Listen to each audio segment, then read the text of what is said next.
Good day, Harriman City. We are here for another episode of our City Council Recap. Wednesday was a packed agenda for the City Council meeting, starting off with a special City Council meeting where we discussed a new development that will take place near the Auto Mall, and then of course our regularly scheduled work meeting and our general meeting. What did you think, Mayor? That went pretty late considering the meetings that we've had. That was, we had a lot pushback, of course, because we Yes, shortened our we December did. meeting and only met once in December. So it was a lot to get done. A lot still had to move forward. So a long meeting, but a good meeting, beneficial meeting. It does seem to happen that way where the holidays kind of make that first January meeting jam-packed full of stuff. Plus, at the same time, we're preparing for a whole new year. So Absolutely. there's always lots of things to discuss. And it always seems like there's never a shortage of things happening in Harriman City. It never is that right now. So let's start right off with that special City Council work meeting. It was with the developers of the Game Point property. And we know that development has kind of evolved into something a little bit different over time. The economy has changed, so there's just been some changes in the situation that the developer has had to deal with. So what was this special work meeting about? I know that it noted the MDA and that it needed to be restated. Is that because the development is changing? Yeah, unfortunately the development is changing, and even the developer himself is, it's unfortunate, that it's changing. But due to the economy and changes during COVID, the big, indoor entertainment facility that was planned for that area just isn't in the cards right now. And so we were trying to work with him. The MDA required him to build a large facility.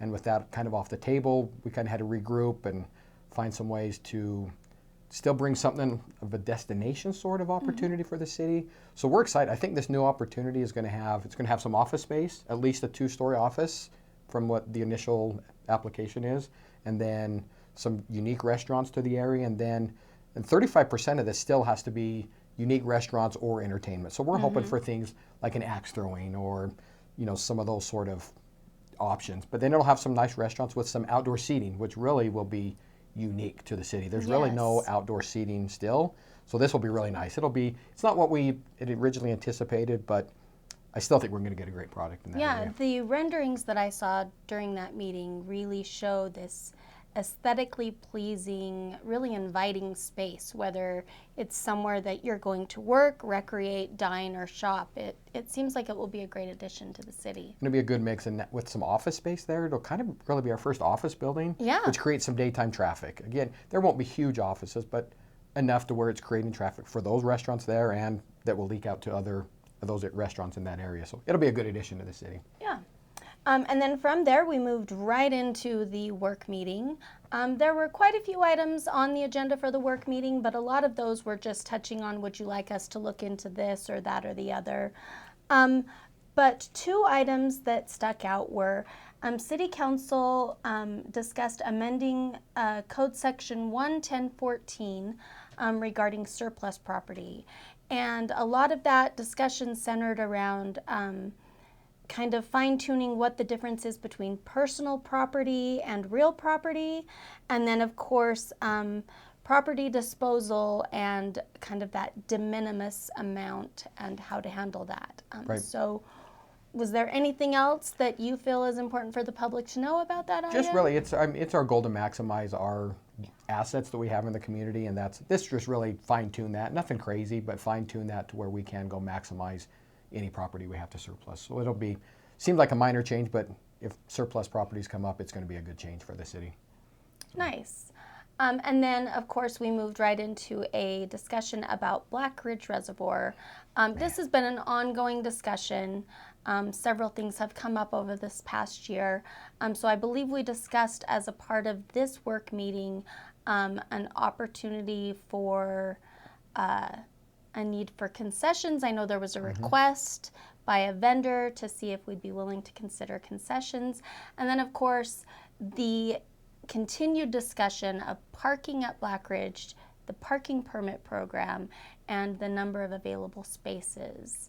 Do you want to touch on a little bit of what council discussed? Black Ridge is a challenge. It's a great amenity in our community. It's used by a lot of residents in the community, but also outside of the community. But it brings us challenges for sure. And we're trying to find that balance. And we considered adding parking, but it's expensive. It was $750,000, I think, to add parking to that area. So not something we felt like we're ready to move on right now. And the parking permit program's still in place. And if we considered charging for parking up there, but is that going to force more people to try to park even outside of the permit area? So it's just finding this balance. Black Ridge really is it's a secondary water source for the city. We've turned it into a great amenity, which is great, but we like it now. The community likes the feature, so we're trying to find that. It's a very popular place to be, especially in those warm temperatures. Yep, and there has been appetite in the past to close it. I don't think it's so popular we couldn't close it. So we're trying to find the way to balance it within a neighborhood. It's not the best location. We joked about moving the reservoir. Can't do that, right? So we've got to deal with this amenity being right in the middle of a neighborhood, and also a trailhead, a popular trailhead. And trails are getting more popular in the city, and so it's just a challenge. But I guess right now we're going to keep the status quo. We're not going to add parking at this point or change any permit parking programs. We feel like it gets a little bit better every year. We will keep an eye on it, but I think for right now this council is going to kind of keep it at status quo. Well, and I think it was really appreciated that council offered that reminder to us all that even though we treat it like it's an amenity, ultimately we need to remember that it is a secondary water source. That is its main function. Right. But it is nice that, it is a place where people can go and cool off and recreate during those warmer months. Absolutely. So then moving on into our general meeting. We had some great introductions at the very beginning of our general meeting. We started off the year with the introductions of our new Harriman City royalty.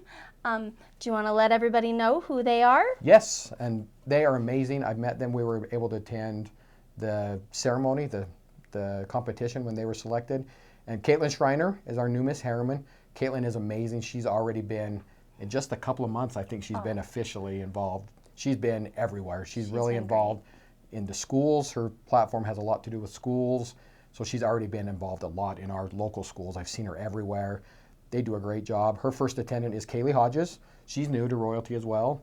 And then our second attendant is Ryan Haslam, who was our first attendant last year, actually. So it's good to have Ryan back as well. So 3 amazing young women that are going to do amazing things. They're everywhere, events. They do so much for our community, and we're just grateful for them, being willing to serve, and we're excited to work with them this year.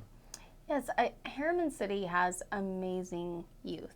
Yep. And so many of them are so involved in the various activities that we have and our youth council. And so it's just amazing to see all of the talent and skills that lie right here in our youth in our city. And then we had another recognition. One of Harriman City's own officers was recognized by Congressman Owen's office. Tell us a little bit about that. So part of Thank Officer Day, this was a few months ago, and we were finally able to recognize Detective Malm.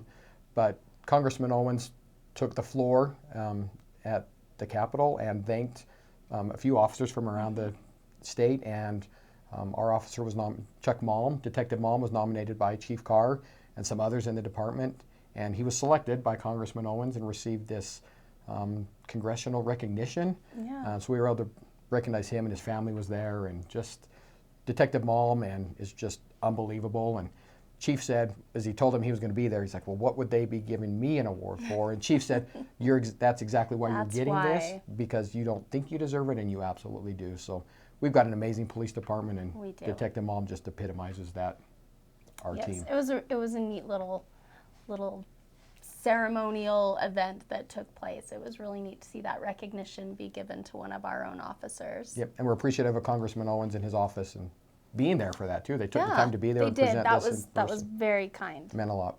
So. And then moving on to decisions that were made that evening.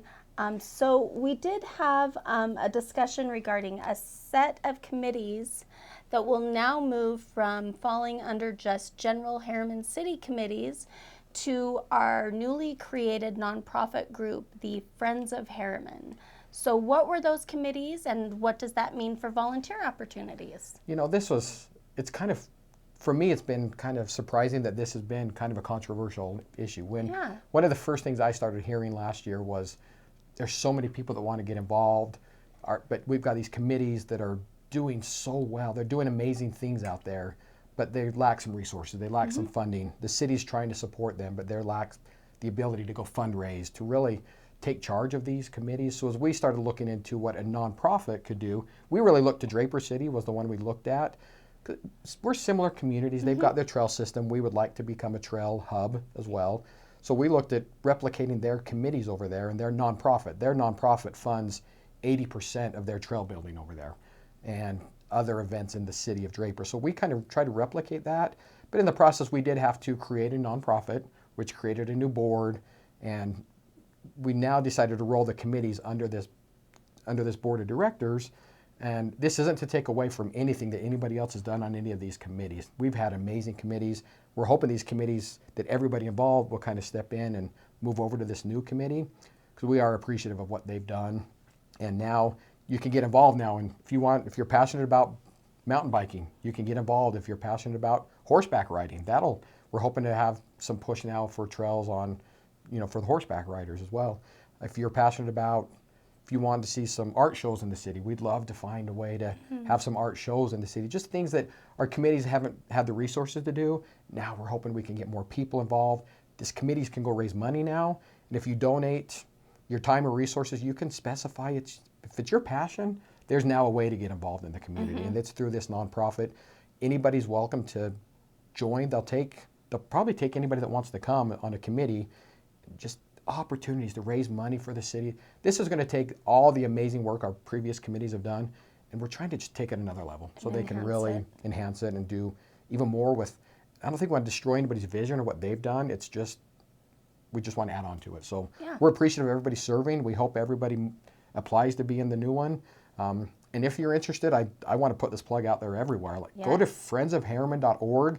Right there, right away, you just fill out how you want to be involved, whether it's might be on a committee or just know more about it even. It's just, you're going to hear a lot about Friends of Harriman over the next year and the amazing opportunities that it's going to present. So we just moved all those committees, Trails, Arts, Council, Off-Road Committee, even the Veterans Committee, our new Diversity Inclusion Advisory Board. It's going to move over there. That's going to have to still get off the ground still. But almost all of our committees moved over there. And so it'll be good. I think it'll be good. It's going to be a challenging first year. There'll be some hiccups. It's going to be busy, It's going to be busy, but we've got some amazing people already involved that are going to do amazing things. So. Great. And then probably the biggest discussion that took place during the discussion and decision-making portion of this meeting was the widening of Harriman Main Street. There was a contract approval, and in 2021, legislation approved $800,000 a year for the next 15 years to come to Harriman City. This was all part of HB 244. And the city had decided to designate those funds towards the widening of Harriman Main Street. So I know that this went through a bid process to get the right contractor to do the job. And I don't know how many bids were received or how many had to be gone through, but what went into the decision last night to select the contractor? Well, really, this has been an up and down process, because when that bid originally went out, it was for around $10 million. And we're talking Main Street, Harriman Main Street, from about 6,000 west, maybe 5,800 west, that right there, you could tell where it changes from the curb and gutter, all the way out to 7,300 west. And we've changed it from a wider road to a more narrow road. We've tried, because the bid, once the bond, once we were awarded that money, we took the $850,000 a year and decided to bond against that, which isn't going to cost taxpayers anything. It's a guaranteed bond, so we could get more done with one big lump sum. So when we bid it, we were looking at $10 million, but then the original estimate started coming in at $14, $17 million. Wow. So when we put out to bid, we were a little nervous that, okay, how far is $10 million going to look? How is it going to take us? So we looked at all the options, but when this final bid, after all the inflation, we were worried about inflation and all the options, we had 3 bids come in from 3 very good contractors that we've worked with. Luckily, the winning bid came in under $10 million, which is less than what we anticipated at the beginning. So we're actually going to be able to get that whole thing done, the whole project. We don't have to scale it back at all. So we're excited. We'll get started this spring on Harriman Main Street from, like I said, all the way from 6,000 West out to 7,300 West, curb and gutter, street lighting, that kind of stuff. It's going to be a much needed improvement in the community right now. Great, and Harriman City will keep you informed on all of that construction process, when it will begin, and how residents in that area might be affected. Absolutely. Was there anything else during the meeting that you think needs to be touched on? I think we really kind of touched on all of those major key points. I think we have, and there was more, of course, but we don't want to bore you with all the other little stuff. Feel free to go back and watch these meetings. You can reach out to any of us. Please know you can always reach out, email the council or the city here. We're trying to be very responsive right now, but I think that hits the main topics. Okay, and then the next city council meeting is scheduled for January 25th. It begins at 5:30 p.m. for the work meeting and 7 p.m. for the general meeting, and we hope you all join us. And then, of course, the next city council recap will be immediately following, either a day or two after. Thank you so much.